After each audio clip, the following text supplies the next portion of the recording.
My name is Justyna Osowska at Women Blockchain on Twitter, and I'm here with a very special guest in DC. Isiah, how are you doing today? Great, how are you? Pleasure to meet you. Pleasure to me as well. Good to see you. Great panel beforehand. Love to see all the work that you're doing in the space. So why don't you tell everybody what you do? Yeah, I'm the CEO of BlazeFire Game and co-founder, and we are a licensed digital gaming and career pathway company, as well as the CEO and co-founder of Appearing Global Institute, which is a micro-credentialing company in 120 countries that offers career pathways, what we call micro-learning, to individuals who are trying to upskill themselves. Excellent, and we all need that. Right. So this interview is specifically about how is blockchain increasing financial literacy? Yeah, absolutely. You know, I think what we're seeing now, what's happening in the world right now is this key skill of understanding budgeting and managing. Blockchain allows the ability where everyone can have an open space and starting even at an earlier age to be able to do this. We don't have to wait and say, do I take this course in a class? When we look at the worlds of how we're reaching our different markets, TikTok and all those different aspects, blockchain speeds up that process, more importantly, makes it more efficient and effective. Excellent, I totally agree with that. The other question I have, what about when education is gamified? When education is gamified, is more socially engaging, right? I mean, what we found that students who are involved with gaming are more likely, 70% more likely, one, to score higher in STEM classes in math and science because they're socially engaged. It's their space, it's where they feel comfortable at. And that's just probably one of the biggest advantages. Studies have shown that.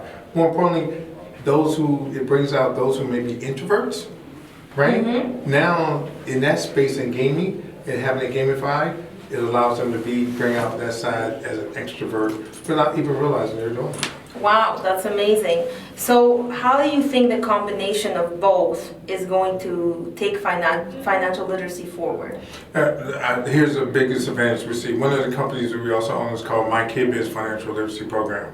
And what we've done, there's a game out there called NFL Visa Financial Football, which also has a soccer and also a baseball component where it asks students, at different levels, rookie, pro, level Hall of Famer, about what is a bond, and if you don't call the right play, you'll get sacked. But if you call the right play, you'll score many yards. So the gamification piece is helping other kids understand the balance of if I make a decision about understanding what is a debit card and what is a credit rating, it'll help them sustainable in their lives, long-term sustainability.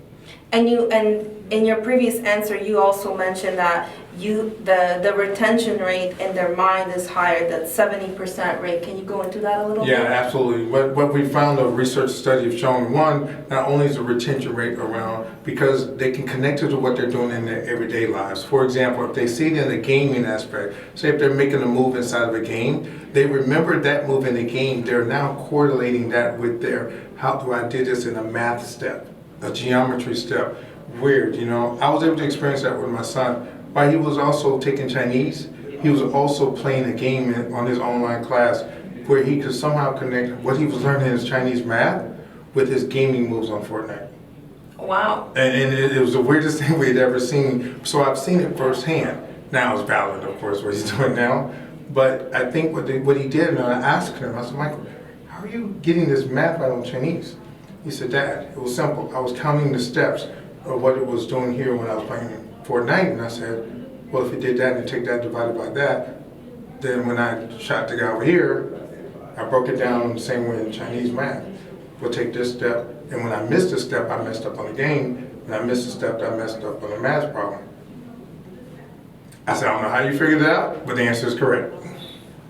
So I think we're not giving our kids credit of what they're actually learning, right?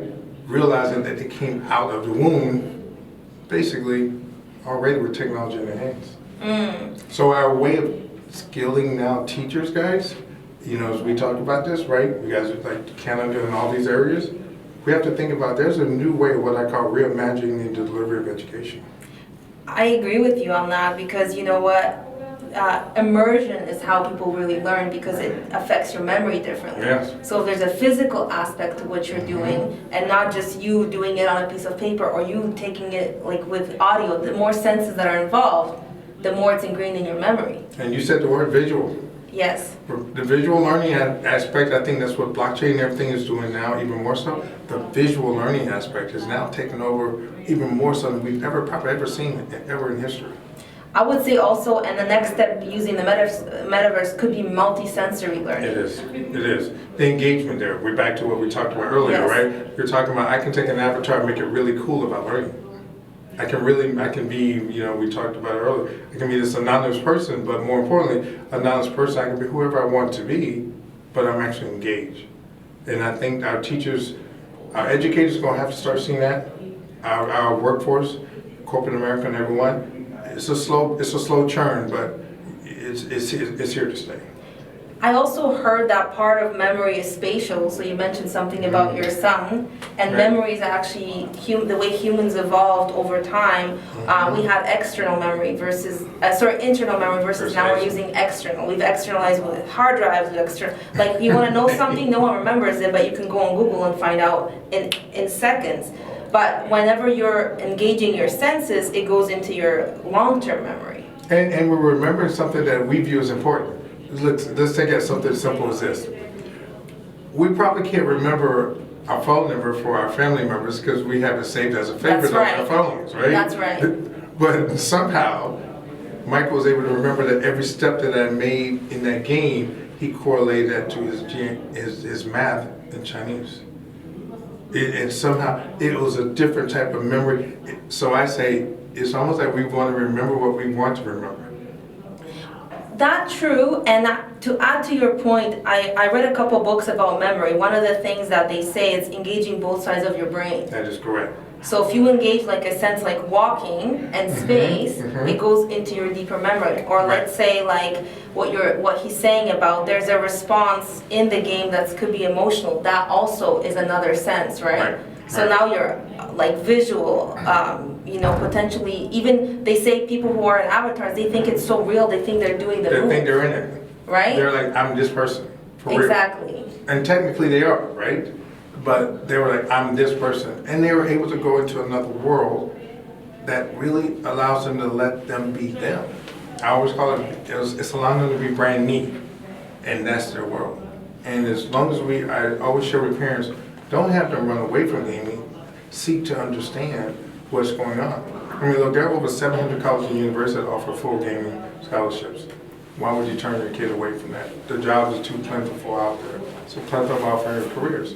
Memory, you're correct. You're dead on with how it's engaging both sides. We've never had that. What do we say? You either learn to left brain, left side or right side. Right. We're in a world now where blockchain and metaverse and all that now changes all that. And that's a good thing. Actually, I don't know if you know this, but back before, when memory was more internal, they used storytelling to remember things. And they used, another thing that they used for memory was memory palaces, which is correlated to space. Right. So yeah, absolutely. So back then, I always tell my kids, I said, listen, don't try to memorize that math problem stuff.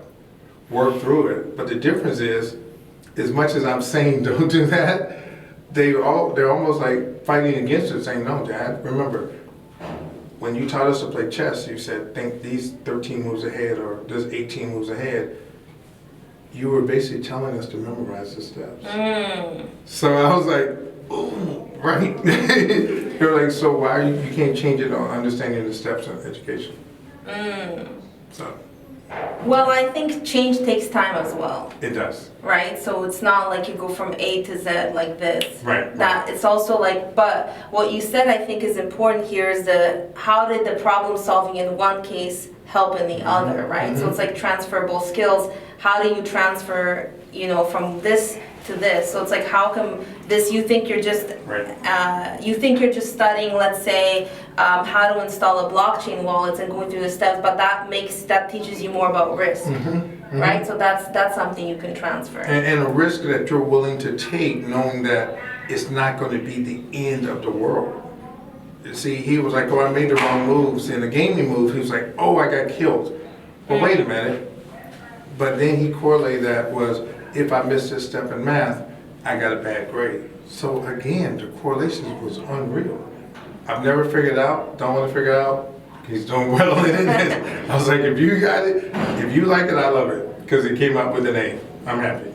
That's wonderful. Well, thank you so much for your time Absolutely. today. It's been a pleasure. Yeah. And I'll see you at the rest of the conference. Yeah, thank you, absolutely. Thank you. Yes.